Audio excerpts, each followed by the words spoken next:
사랑합니다. 성도 여러분, 주님의 날에 예배하는 모든 심령 가운데 하나님의 은혜가 넘치시기를 기도합니다.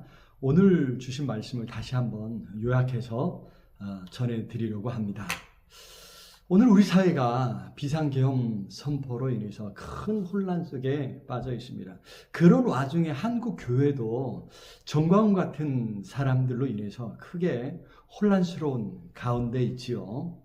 자, 오늘 우리가 읽은 말씀 스가랴 4장에서도 비슷한 상황에 이스라엘이, 유다 사람들이 직면해 있던 것을 발견하게 됩니다. 당시 유다 사람들은 바벨론 포로지에서 돌아와서 예루살렘 공동체를 다시 세우고 성전을 다시 세우기 위해서 힘쓰고 있었습니다. 하지만 시간이 흐르면서 첫 귀한 시의 그 감격이 사라지고 점차 지쳐갔습니다. 희망이 보이지 않는 것입니다. 주변의 이방 민족들이 기존에 한 50여 년 그곳에 살고 있었죠. 그들이 극렬하게 저항하면서 방해하는 것입니다. 자, 어떻게 해야 될까요? 과연 이스라엘 공동체를 다시 세우고 성전을 다시 세울 수 있을까? 여러분, 이러한 상황이 마치 우리 한국 교회가 처한 상황과 비슷하지 않은가 하는 것입니다. 우리는 과연 나라와 민족을 새롭게 하고 우리가 살아가는 이 사회와 이 공동체를 새롭게 할 수 있을까? 무엇보다도 우리 한국 교회를 새롭게 다시 세울 수 있을까? 어디서 어떻게 우리가 이 교회를 다시 세울 수 있겠습니까? 오늘 말씀에서 그 비결을 찾으면서 우리가 함께 소망을 가지고 기도하기를 원합니다. 첫 번째로 어떤 문제든지 해결할 능력이 우리 하나님께 있음을 우리는 잊지 말아야 할 것입니다. 오늘 스가랴 4장 6절 말씀에서 분명히 말씀하셨죠.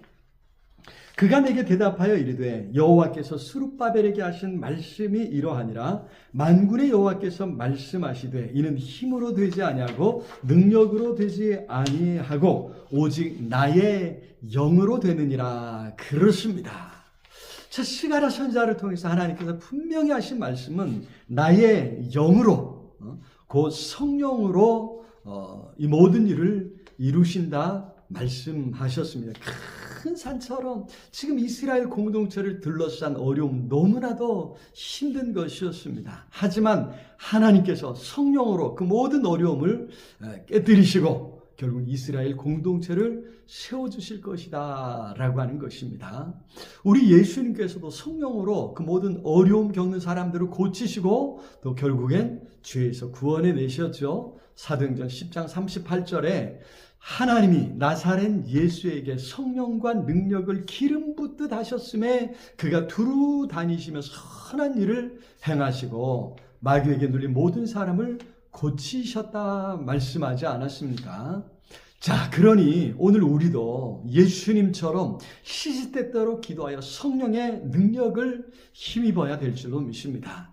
성령께서 우리 안에 충만히 역사하실 때 결국 우리 나라와 민족을, 우리 사회를, 우리가 속한 교회를 새롭게 해주실 줄로 믿습니다. 두 번째로 성령의 역사하심을 믿고 우리는 어떤 문제 앞에서든지 우리에게 맡겨진 부분에 최선을 다해야 될 줄로 믿습니다. 여기 9절에 말씀하기를 스룹바벨의 손이 이 성전의 기초를 놓았은즉 그의 손이 또한 그 일을 마치리라 말씀하셨습니다. 그렇습니다. 스룹바벨과 이스라엘 공동체는 말씀에 순종해서 어려운 가운데도 그 성전의 기초를 놓았습니다. 성벽을 쌓기 위해서 애를 썼습니다.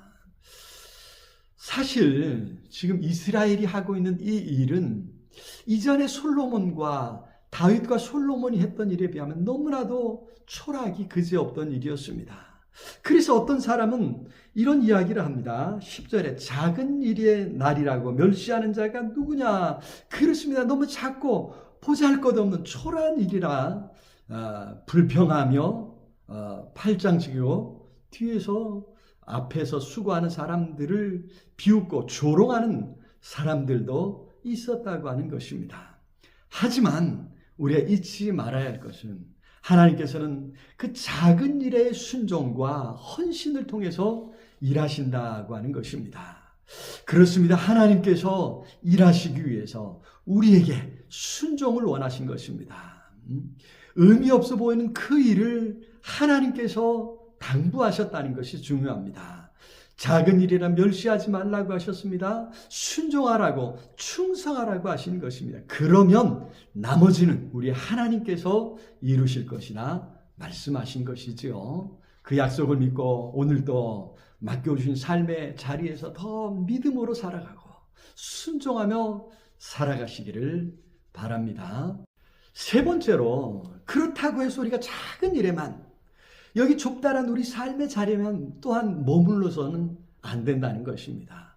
우리는 온 세상을 품고 세상을 우리 하나님께 돌려드리도록 힘써야 합니다. 여기 10절 말씀 마지막에 그랬죠. 이 일곱은 온 세상에 두루 다니는 여호와의 눈이라 말씀했습니다. 그렇습니다. 우리 하나님은 온 세상 모든 만물을 창조하시고 다스리고 계십니다. 두루 살피시고 그 가운데 망가지고 깨어지고 부서진 것들을 고치시고 다시 새롭게 하시는 능력의 하나님이신 줄로 믿습니다. 그래서 오늘 우리도 부르셔서 그 일에 참여하게 하신다 말씀하셨습니다. 요한계시록 20장 6절 말씀 끝에 그들이 하나님과 그리스도의 제사장이 되어 1000년 동안 그리스도와 더불어 왕노릇하리라 말씀했습니다. 그렇습니다. 예수 그리스도와 더불어 왕노릇하는 것입니다. 온 세상 모든 만물을 고치고 새롭게 하는 바로 그 일, 구원하고 건지는 일, 왕이 하는 일 아닙니까? 그 일을 우리 주님과 더불어 함께하는 것입니다. 그래서 우리는 하나님의 눈으로 세상 보기에 힘써야 될 줄로 믿습니다. 온 세상을 두루 살피는, 두루 다니는 여호와의 눈, 하나님의 눈을 갖기를 힘써야 됩니다. 그리고 14절 마지막에 말씀한 것처럼 온 세상의 주 앞에 서 있는 자라고, 우리가 주님 앞에 서서 온 세상을 섬기는 일에 힘써야 될 줄로 믿습니다. 이사야 54장 2절에 말씀했죠. 내 장막 털을 넓히며 내 처소의 휘장을 아끼지 말고 널리 펴되 너의 줄을 길게 하며 너의 말뚝을 견고하게 할지어다. 그렇습니다. 우리 하나님은, 우리 그리스도인들, 우리 하나님의 자녀들이 예수님과 함께 온 세상의 일에 관여하기를 원하십니다. 온 세상을 돌보고 온 세상을 섬기기를 원하시는 것입니다. 그래야 이 땅에 예수 그리스도의 나라, 하나님의 나라를 이루어가기를 원하시는 것입니다.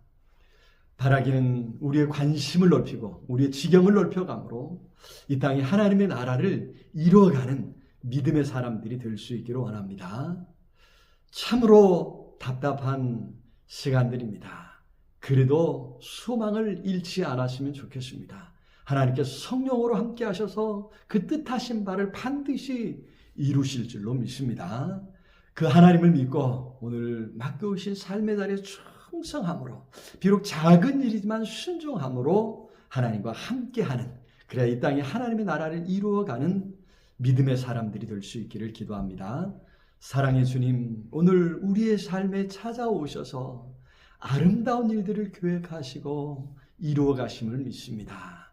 하나님의 선하심을 믿고 우리도 순종하며 믿음의 길, 의의 길 가겠사오니 성령 하나님 뜻하신 바를 반드시 이루어 주옵소서. 이 땅에 참으로 억울한 일이 다시 생기지 않게 하시고 의의 길, 바른 길, 공의를 행하는 이 나라, 이 민족이 되게 역사하여 주시옵소서. 성령께서 함께 하실 줄 믿고 예수 그리스도 이름으로 기도드리옵나이다. 아멘. 오늘도 이 한 주간도 우리 주님 안에서 승리하시길 기도합니다. 사랑합니다.